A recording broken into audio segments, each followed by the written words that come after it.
Sabugin natin si Basilio. Basilio, gagi. Shoutout nga pala kay Sir Galak. Aka, Bagito, sabi mo, huwag siyang kukulit-kulit. Hoy, Bagito, huwag kang kukulit-kulit. Putang ina mo.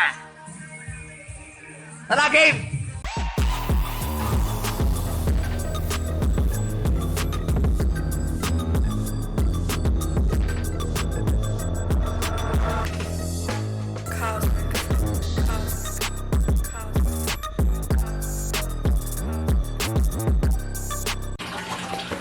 Ayun nga, no? Nagulat yung anak ko.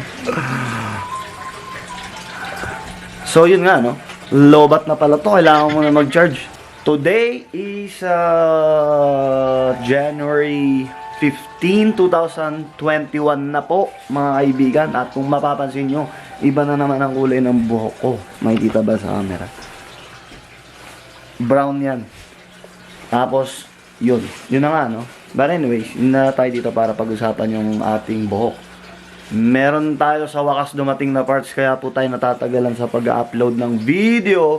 Kasi nga po, wala tayong parts eh. Pero ngayon may dumating. Salamat sa'yo. Hashtag Kuya Deals Mark. Kung kailangan nyo po ng mga car parts, kontakin nyo ako or kontakin nyo siya diretso dito sa kanyang IG na ilalagay ko dito. Yan. Yun, kung kailangan nyo ng mga parts na mga galing Japan, US, kung saan man, matutulungan kayo ni hashtag Kuya Deals ni Mark Jinko.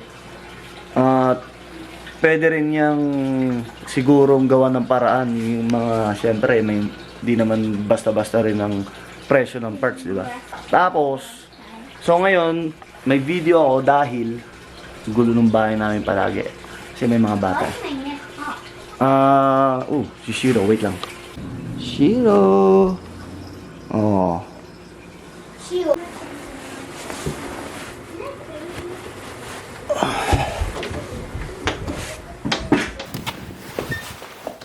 Yeah.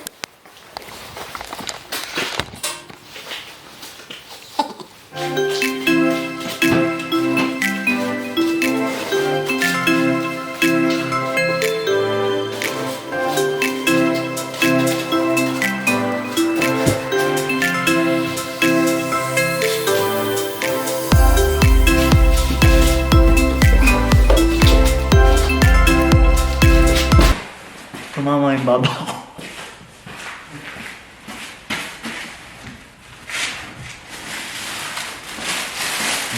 Bago pala lahat. Bagito TV, oh. Hoodie.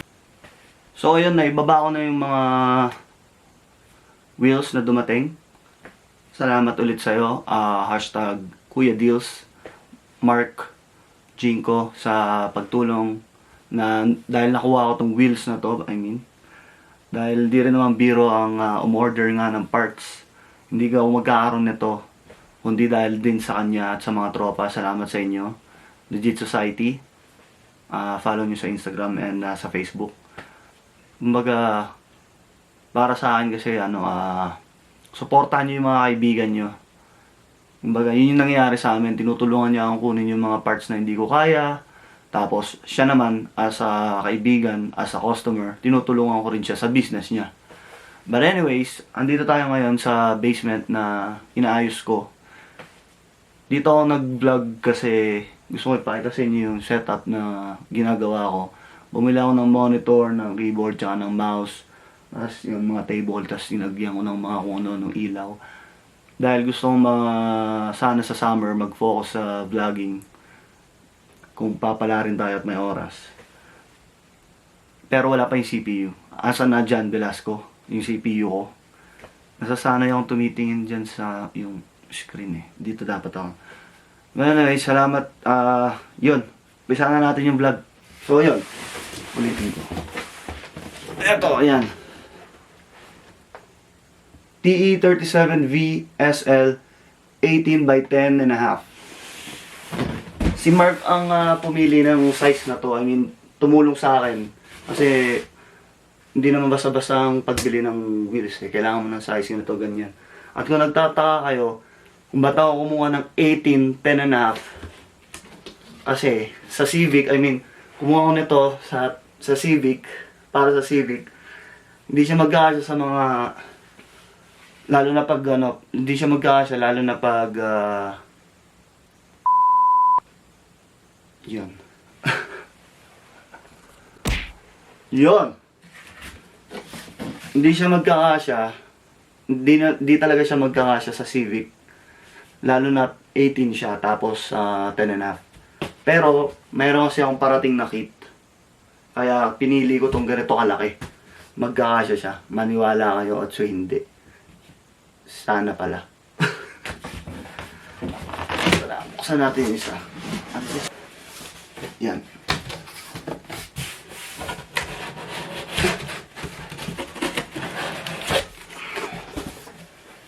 So, pagbukas nyo, itong makikita nyo yung sticker manual set.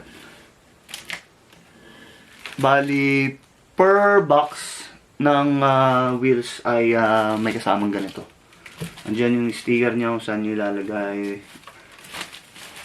May mga drawing pa dyan, mga Japanese na hindi naman natin mabasa.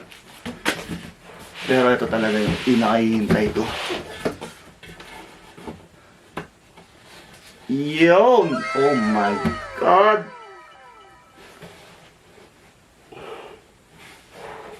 Woo! Grabe to! Ah!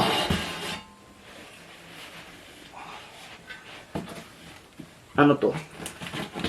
Tingnan natin kung merong box na maliit dito. Hindi ko alam kung ano to.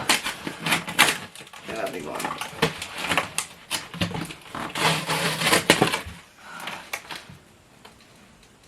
Yung ano, aluminum air valve. Tingnan natin. Oh, may Japanese din yan, no? JDM, yeah! Tingnan natin kung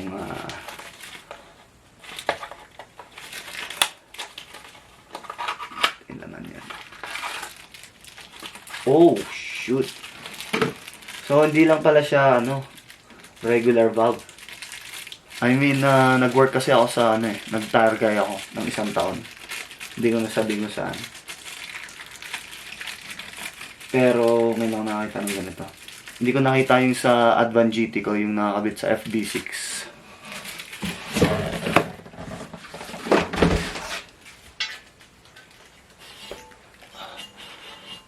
Yan. Yung cap niya, mag-focus ka, ayaw mag-focus. Pero may nakalagay dito, naka-engrave na race. Ayan o. Malupetis. So, black siya. Tapos, eto na yung wheels. Yan. Hiyan na siya. So, yung dito, engrave yung race na nakasulat. Tapos, kung tama ako dito yung sticker na to. Hindi ko lang mukha ikakabit ko yun. Tapos, ayan siya. Ganyan siya kalapad. Yan ang 10.5 or 10 and a half. Nagaan siya. Tingnan natin kung kaya natin buhatin. Ayusin natin yung camera. Kaya ng isang kamay. Yan, oh. Makita niyo. Lapad. Nung lip. Hinihingal na ako. Yun. Tapos, syempre, forged ba to?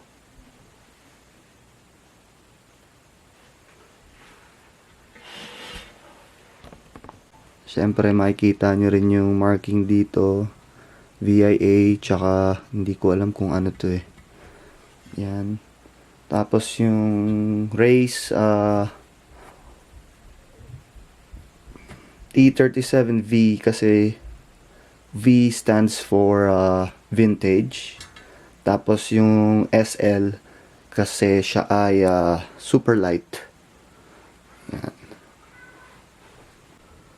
Tapos makikita nyo yung sa likod. Yan yung wheel spec. Tapos yung date ng kung kailan siya ginawa. So 2020 09/18. So yan, last year lang yung ginawa. Tapos madaming Japanese dyan. Tapos kung ano-ano pa dito mga yan, sticker. Tapos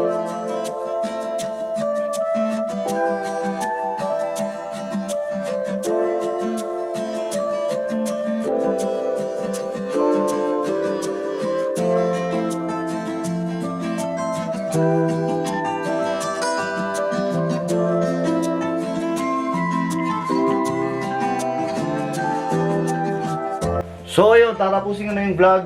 Napakaiksi lang po.